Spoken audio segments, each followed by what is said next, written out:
Out of every crew position on a B-17 Flying Fortress, waist gunners had the highest casualty rate. 19% were killed in action, and 21.1% were wounded, making this the deadliest job on the bomber. They stood exposed in thin aluminum fuselage at 25,000 feet, where temperatures dropped to -60 degrees Fahrenheit, defending against fighters that came at them at 300 miles per hour. But their story is far more brutal than the numbers suggest. And now, you're going to see why.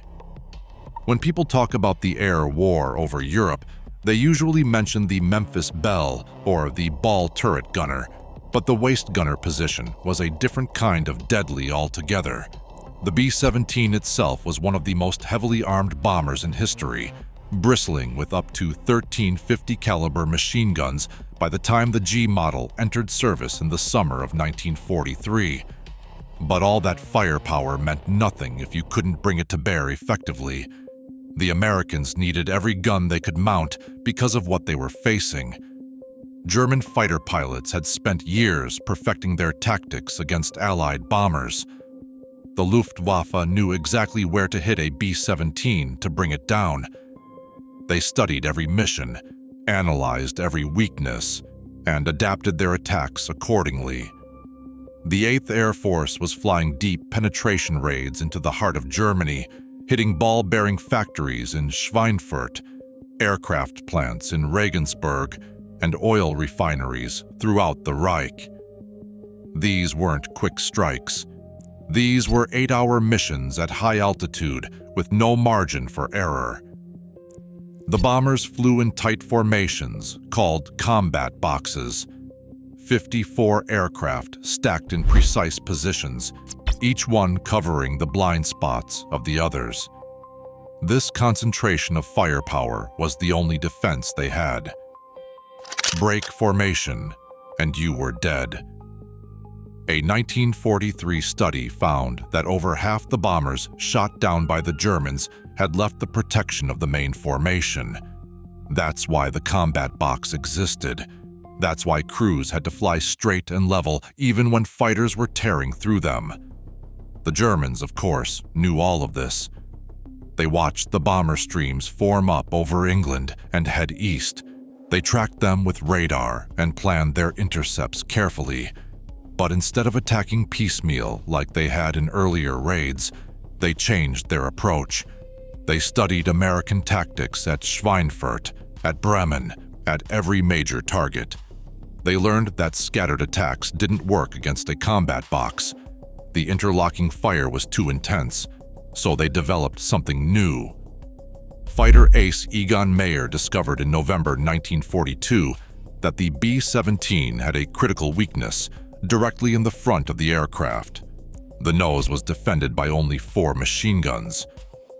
Head-on attacks became the new standard.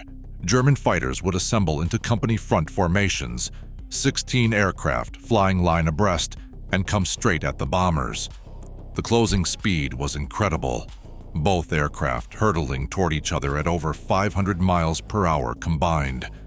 The German pilot had maybe 2 seconds to aim, fire, and break away before collision. It took nerves of steel, but it worked. The frontal attacks devastated lead crews. Pilots and co-pilots were killed in their seats.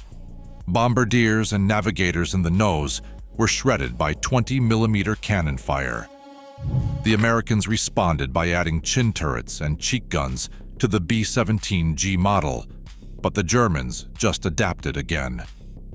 They started attacking from below and behind, targeting the wing root where the inboard engine met the fuselage. One good burst there could sever hydraulic lines and cripple the bomber. They also developed new weapons. Twin-engine Junkers 88s carried 21-centimeter rockets that could be fired from 1,000 yards away, safely outside the effective range of the bomber's defensive guns. A single rocket could tear a B-17 apart, and if a bomber did fall out of formation damaged, the Luftwaffe would swarm it like wolves on a wounded animal. This is where the waist gunners come in. Positioned on either side of the fuselage behind the bomb bay, They operated 50 caliber Browning AN/M2 machine guns on flexible mounts. Their job was to defend the bomber's flanks from beam attacks, the sideways passes that German fighters loved to make. Unlike the ball turret gunner who sat in an armored sphere, or the tail gunner who had a dedicated position with some protection, the waist gunners stood in an open section of the fuselage. In early B-17F models, the waist windows didn't even have plexiglass. They were just open holes in the side of the aircraft. 200-mile-per-hour winds screamed through at altitude. The temperature in that slipstream dropped to -60 degrees Fahrenheit. Now, the biggest problem waist gunners faced was the exposure. The fuselage skin of a B-17 was thin aluminum, barely thicker than a few sheets of paper. It offered almost no protection against incoming fire. A 20mm cannon shell would punch through one side and out the other. Even rifle-caliber rounds from German fighters could penetrate easily. Analysis of combat damage showed that 21.6% of all hits a B-17 took were in the waist gun area. The waist gunners absorbed more fire than any other position on the aircraft. German pilots knew this. When they made beam attacks, they aimed for the waist windows. Take out those gunners, and the entire side of the bomber was defenseless. The waist gunners also had to deal with a tactical nightmare.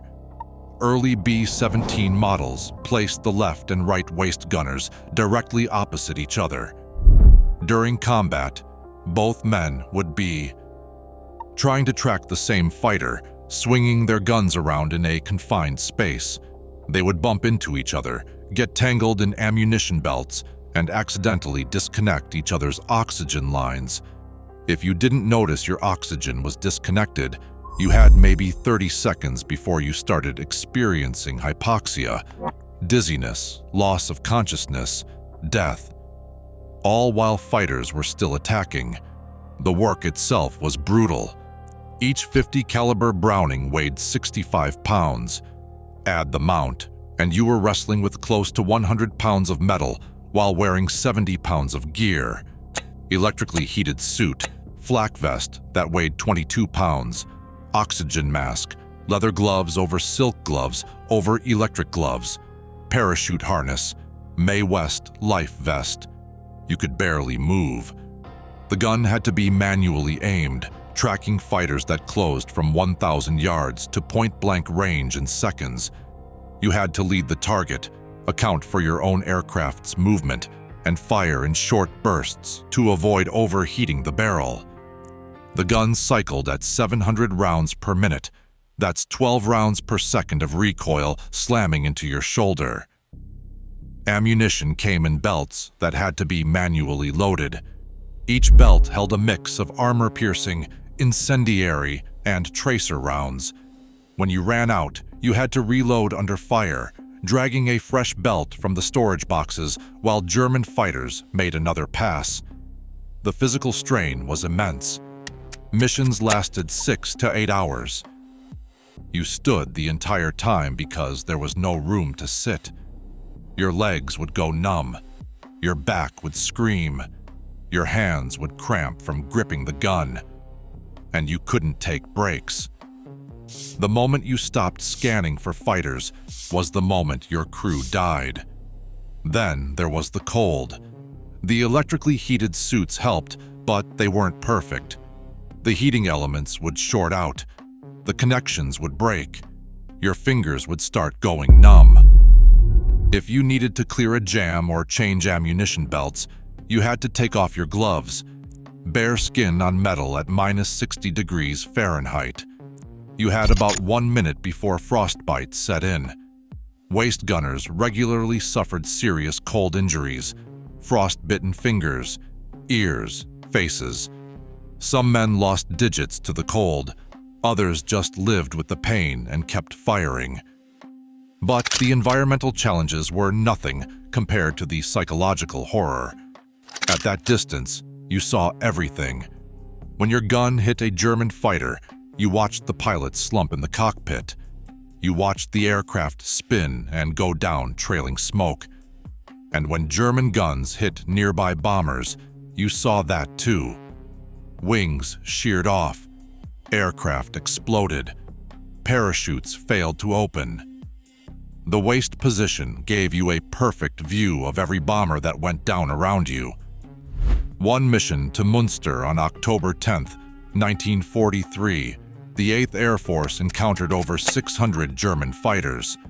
The Americans lost aircraft at a devastating rate. Waist gunner George Rankin on a bomber from the 390th Bomb Group saw a German rocket come through his window. He grabbed the sputtering projectile and threw it back out before it exploded. Death came at them through those open windows in 100 different ways, and they had to react instantly, or everyone died. The Germans also learned to target damaged bombers. If you took hits and started lagging behind the formation, Luftwaffe fighters would descend on you like sharks. They knew a damaged bomber couldn't defend itself as effectively. They knew the crew was already struggling with wounded men, failed systems, and possibly fire on board. Waist gunners on these stragglers had to keep firing even as their bomber fell further and further behind, knowing that at any moment a burst of cannon fire could end everything. One waist gunner on the mission to Schweinfurt in October 1943 reported that after the flak barrage over the target, his ammunition was almost exhausted and shell casings were piled up a foot deep on the floor. German fighters kept coming in swarms. He waved his empty gun at them, hoping to trick them into thinking he could still fire. It didn't work. Then there were the ways waist gunners died. A 20mm shell through the fuselage could kill both waist gunners with a single hit. Flak could send shrapnel tearing through the thin aluminum skin. There are documented cases of waist gunners being killed by debris from their own bomber formation. B-17s flew stacked formations, and sometimes bombs from aircraft above would strike aircraft below.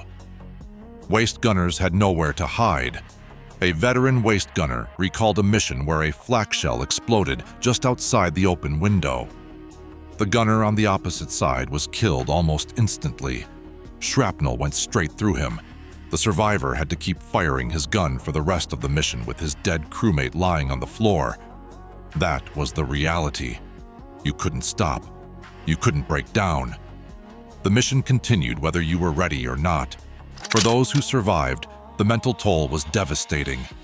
They had to live with what they'd done and what they'd seen. They had killed men at close range. They had watched friends die in ways no one should ever witness. Many reported intense anxiety before missions. They knew statistically they wouldn't survive their required 25-mission combat tour. In 1942 and 1943, it was mathematically impossible for bomber crews to complete 25 missions. The loss rate was too high. Every mission was a roll of the dice. And the waist gunners, standing in those exposed positions with the highest casualty rate of any crew position, knew they had the worst odds of all.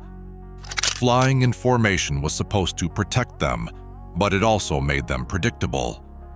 The bombers had to fly straight and level during the bomb run. No evasive maneuvers, no breaking formation. They were sitting targets for German flak batteries that fired pre-calculated barrages into the bomber stream. Waist gunners. They would watch the black puffs of flak appear around them, each one a burst of shrapnel moving at thousands of feet per second. If you heard the explosion, it missed you. If you didn't hear it, you were already dead. Still, despite everything, the waist gunners were essential. The 50 caliber Browning could damage or destroy German fighters when hits connected. The problem was making those hits. The average Luftwaffe pilot was hit by only about 2% of the rounds fired at them. To bring down a fighter attacking from the rear required roughly 20 hits, meaning you needed to fire 1,000 rounds. Waist gunners started each mission with 1,200 rounds, the most of any gun position on the B-17. the defensive firepower of a combat box formation was truly formidable. 700 heavy machine guns firing at once created a wall of lead that German pilots called a flying porcupine. It took courage to press home an attack against that kind of fire, but the Germans did it anyway, mission after mission, because they knew the stakes. By late 1943, the losses had become unsustainable. On August 17th, 60 bombers were lost in attacks on Regensburg and Schweinfurt. On October 8th, 30 more went down over Bremen. On October 14th, during the second Schweinfurt raid, 60 B-17s were shot down and another 117 were damaged. 600 airmen were killed, wounded, or missing. That was 20% of the force, double what 8th Air Force planners considered an acceptable loss rate. The solution came in February 1944 with the arrival of long-range fighter escorts. P-51 Mustangs and P-47 Thunderbolts, equipped with drop tanks, could now accompany the bombers all the way to the target and back. The presence of American fighters changed everything. German interceptors now had to fight their way through the escorts before they could even reach the bombers. Losses dropped dramatically. But even with fighter escort, waist gunners still faced danger. They still stood in those exposed positions.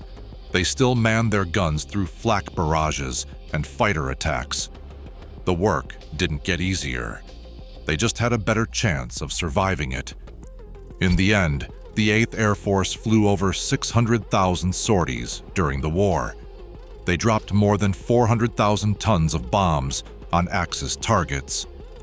4,735 B-17s were lost in combat, 1 in 3 ever built. 26,000 8th Air Force airmen were killed in action. Another 28,000 became prisoners of war. The waist gunners paid the ultimate price. Standing at their posts in thin aluminum at 25,000 feet, they suffered 19% killed in action and 21.1% wounded, the highest casualty rate of any crew position on the bomber. They defended against fighters coming at 300 miles per hour with nothing but 50 caliber machine guns. They endured minus 60 degrees Fahrenheit cold on missions lasting 8 hours. They witnessed horrors no one should see and kept their guns firing. This was the deadliest job on the B-17 Flying Fortress. And they did it anyway, because the mission demanded it and their crewmates depended on it until the war was finally won.